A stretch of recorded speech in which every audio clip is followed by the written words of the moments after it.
جی اسلم خان صاحب مائک کھولیں جی، یہ جس چیئر پہ ہیں مائک کھولیں یہاں پہ 32 جی اسپیکر صاحب. اسلم خان صاحب خواتین ہیں، ہماری پارلیمان کی ممبران ہیں معزز، کوئی بھی خواتین ہو چاہے وہ حکومت سے کدھر سے، ہم سب کو ان کا احترام کرنا چاہیے. اور کسی کی بھی دل آزاری ہو تو میں سمجھتا ہوں وہ انسان بڑا ہوتا ہے جو کسی سے اگر معذرت کرتا ہے اور اس سے جو ہے وہ بات کو رفع دفع کرتا ہے. جی اسپیکر صاحب میں سمجھتا ہوں آپ ریکارڈنگ چیک کر لیں. میں نے ان کو ڈائریکٹ کچھ بھی نہیں بولا، میں نے تو ایک جنرل بات کی ہے. آپ بس اس پہ بھی جو ہے 50 سال میں انہوں نے کیا کیا، اب اس یہاں کو چھوڑ بیٹھ کے یہ باتیں کر رہے ہیں. اس چیز کو چھوڑ کے میں خواتین کا کہہ رہا ہوں، آپ کہہ دیں اور بات ختم ہو جائے گی. جی اسلم خان میری صاحب بہنیں ہیں، ہمارے کولیگز ہیں، ان کے لیے میں نے بہت کچھ بھی نہیں شکریہ، کہا. بہت شکریہ، بہت شکریہ. جی اسد عمر صاحب. سے پہلے تو میں اس فلور سے یہ ریکویسٹ کرنا چاہتا ہوں سندھ کی حکومت سے کہ کل اسلم خان جو ہمارے ایم این اے ہیں، ان کے گھر کے باہر فائرنگ ہوئی ہے، اس کے اوپر فوری طور پر ایکشن لیا جائے. جس طریقے سے آپ نے صرف لفظ کے چناؤ کے اوپر آپ نے فوری طور پر ایکشن لیا، تو اگر کسی ایم این اے کے گھر کے باہر گولی چلے تو وہ بھی اس ہاؤس کی ذمہ داری ہے کہ اس کے ہر ممبر کو حفاظت دی جائے.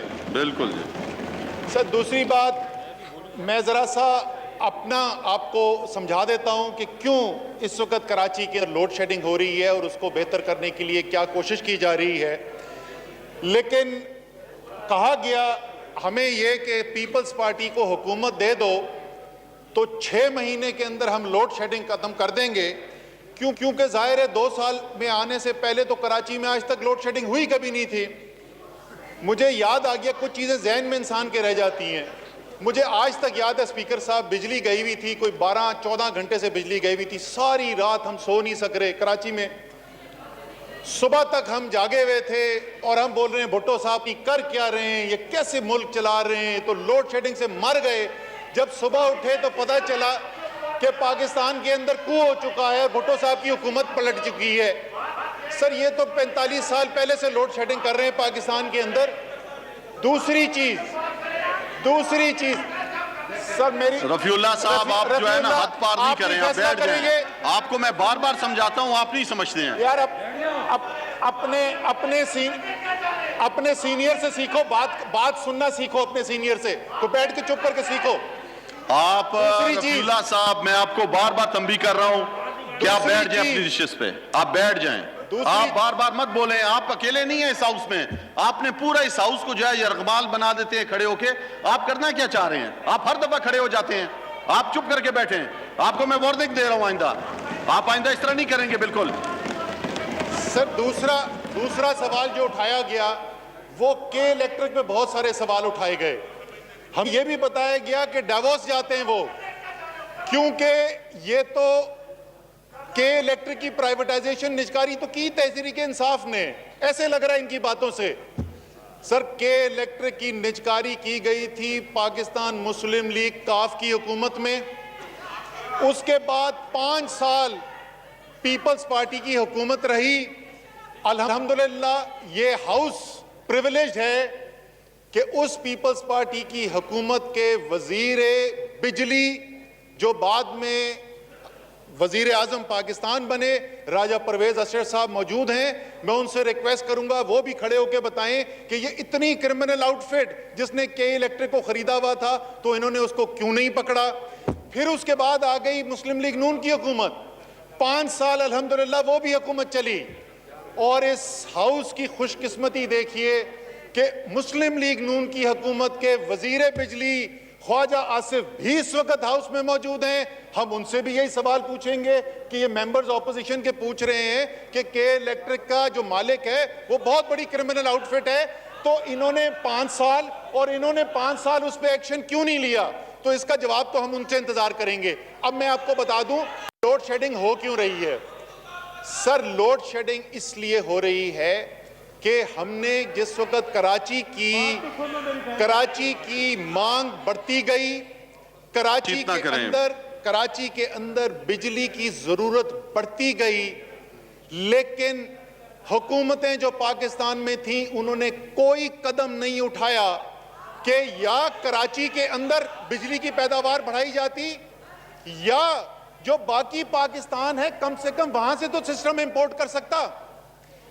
پورے پاکستان کے اندر بجلی کے کارخانے بڑھتے چلے گئے. ہم نے اشتہار دیکھے, آج بھی ہم تقریروں میں سنتے ہیں کہ 10,000 میگا واٹ ایڈ ہو گیا. اس کی قیمت آج عوام بھی پیش کر رہے چلے گئے. ہم نے اشتہار دیکھے, آج بھی ہم تقریروں میں سنتے ہیں کہ 10,000 میگا واٹ ایڈ ہو گیا. اس کی قیمت آج عوام بھی پیش کر رہی ہے. لیکن کراچی جس کو بجلی کی ضرورت ہے وہ ان کارخانوں سے بجلی نہیں لے سکتی, کیونکہ جو ٹرانسمیشن اور ڈسٹریبیوشن کے نظام کے اندر کراچی میں تبدیلی لانی تھی وہ نہیں کی گئی. اور شاید وہ اس لیے نہیں کی گئی, اسپیکر صاحب وہاں ہم پیچھے بیٹھتے تھے بیک بینچز کے اندر اپوزیشن کی, اسی ہاؤس کے اندر اس وقت کے وزیر بجلی نے کھڑے ہو کے کہا, اور یہ کراچی کی کے الیکٹرک کی ڈیبیٹ میں کہا, Karachi is not my problem. یہ کہا گیا کراچی کو, یہ کہا گیا کراچی کو. تو جو کام انہوں نے نہیں کیا وہ کام اب ہو رہا ہے.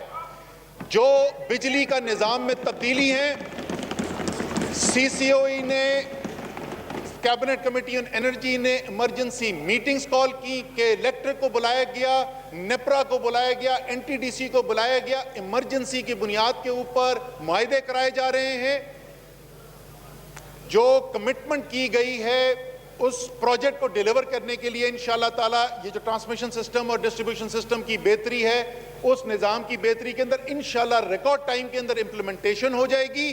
اور آپ وہ دیکھیں گے کہ وہ کراچی جن کو یہ حکومتیں کہتی تھی کراچی ہمارا مسئلہ نہیں ہے, تحریک انصاف کی حکومت کہتی ہے کراچی ہمارا ہے, کراچی کے بغیر پاکستان مکمل نہیں. کہ وہ اخلاق سے گری ہوئی جو ہے باتیں کرے, گالم گلوچ دے. اسپیکر صاحب ایک ایشو میں بھی اس ایوان کے سامنے رکھنا چاہتا ہوں.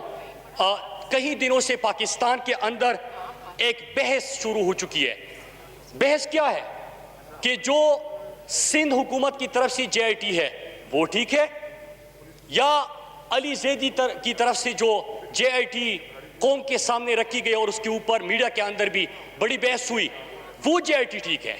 اسپیکر صاحب اس کے کنٹینٹ کے اوپر غور نہیں ہو رہا کہ اس میں جو باتیں کی گئی ہے کہ بدتخوری, قتل و غارت گری, ڈھاکہ, دہشت گردی اور یہ تمام چیزیں اس کے اندر اٹھائی گئی. اسپیکر صاحب میں ایک ڈاکومنٹ آپ کے سامنے لے کے آیا ہوں جس کے اوپر نہ سندھ نے اختلاف کیا نہ علی زیدی صاحب نے اختلاف کیا. دونوں ایک جے آئی ٹی جس میں الزامات تو سیم ہے, لیکن ایک جگہ پہ الزامات کا ذکر کیا گیا, دوسری جگہ پہ بدتخوری ہوئی, لیکن کس کے کہنے پہ ہوئی, بتا کس کو دیا گیا وہ وضاحت ہوئی. قتل کا کہا گیا, قتل کس کے کہنے پہ کیا گیا وہ دوسری جے آئی ٹی میں ہے. یہاں پہ قبضہ کیا گیا, لیکن قبضہ کس کے کہنے پہ کیا گیا وہ دوسری جے آئی ٹی میں ہے. لہٰذا اس چیز کے اوپر اس ایوان, کیونکہ ہم کراچی پاکستان کے شہر کی بات کر رہے ہیں, پاکستان کا سب سے بڑا شہر, پاکستان کا اکنامک ہب, قائد کا شہر, اس کے حوالے سے بات ہو رہی ہے, اور ہمارا فرض بنتا ہے کہ ہم اس ایوان کے اندر اس کے اوپر بات کریں. میں جو اعترافی بیان لے کے آیا ہوں 164 کا عزیر بلوچ کا, اس کے اوپر نہ ان کو اعتراض ہے نہ ان کو اعتراض ہے. اسپیکر صاحب میں صرف 5 چیزیں آج اس ایوان کے سامنے اس میں سے رکھنا چاہتا ہوں, اور پھر 5 چیزیں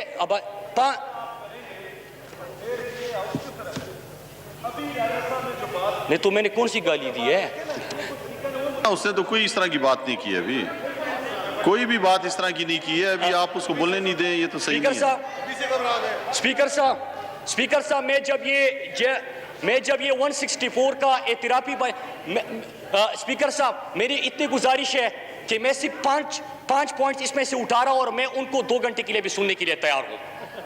یہ صرف 5 سوالات اٹھنے دیں, باقی میں 2 گھنٹے بھی ان کو سن لوں گا. سر اسپیکر صاحب جب میں یہ اعترافی بیان دیکھ رہا تھا تو مجھے اسی پارلیمنٹ میں نے ایک شعر جب ہم اپوزیشن میں تھے, مجھے وہ یاد آ گیا کہ لگا کر گات سرحد پر میاں بیزار بیٹھے تھے, لگا کر گات سرحد پر میاں بیزار بیٹھے تھے, بڑے ہی ضبط کے ماہر, بڑے فنکار بیٹھے تھے.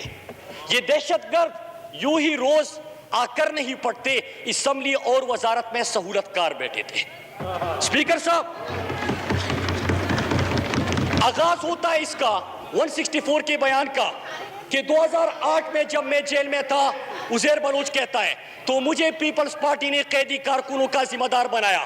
سال 2008 میں رحمان ڈکیت کے پولیس مقابلہ میں ہلاک ہونے کے بعد لیاری گینگوار کی مکمل کمان سنبھالی اور پیپلز امن کمیٹی کے نام سے مسلح دہشت گرد گروہ بنایا اور مجھے چیئرمین بنایا. 2008 سے 2013 تک میں نے مختلف ذرائع سے اسلحہ خریدا. پولیس مقابلے, اغوا برائے توان, قتل و غارت گری, تھانوں پر حملے, سیاسی جلسوں اور ہڑتالوں کو کامیاب بنانے کے لیے میں نے طاقت کا مظاہرہ کیا. پیپلز پارٹی کے کہنے پہ لیاری کے علاقے میں اپنی مرضی کی پولیس افسران لگائے, پورا موقع دیا, کسی نے کوئی نہیں بولا, آپ بھی درمیان میں نہ جوئی بولیں. کے اڈوں کی سرپرستی کی, بتہ اصولوں کے لیے مسلح گروپ بنائے جو کہ بتہ اصول کرتے تھے. بتہ جا رہا ہے زرداری کے بہن کو, بتہ جا رہا ہے عزیر بلوچ کو. اسپیکر صاحب, میں 3-4 پوائنٹس اٹھانا چاہتا ہوں آخری, جو اہم ترین ہے, اور میں چاہتا ہوں اسپیکر صاحب, پہلی چیز, اسپیکر صاحب جواب لینا چاہتے ہیں کہ عزیر بلوچ کہتا ہے کہ میں نے قتل کرنا تھا. قتل کے لیے 3 پولیس موبائلیں میں نے جمع کی. Inspector Yusuf Baloch, S H O Javed Baloch, inspector Chand Khan, میں نے ان کو استعمال کیا. بندے اغوا کیے, پولیس موبائل استعمال کیا, سر تن سے جدا کیا, اس کے اوپر فٹ بال کھیلا, اس کی ویڈیو بنائی, لاشوں کو آگ لگائی. سرپرستی آپ کی. اسپیکر صاحب, کیا اس کے اوپر کسی کو اعتراض ہے؟ نہیں ہے. ویڈیو بنائی گئی, ریکارڈ 164 کا بیان ہے. آپ بیٹھ جائیں, آپ اپنی نشست پہ بیٹھ جائیں, موقع ملے گا, موقع دے گا. سر اسپیکر صاحب, اسپیکر صاحب, اللہ نے اتنا بڑا دل دیا ہے اسپیکر صاحب کہ 5 گھنٹے بھی گفتگو کرے, میں نظریں ملا کے سن سکتا ہوں. اسپیکر صاحب,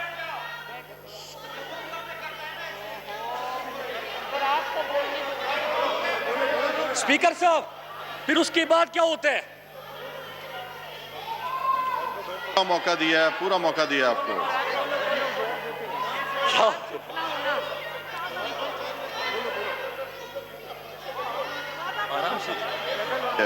جی مراد سعید صاحب,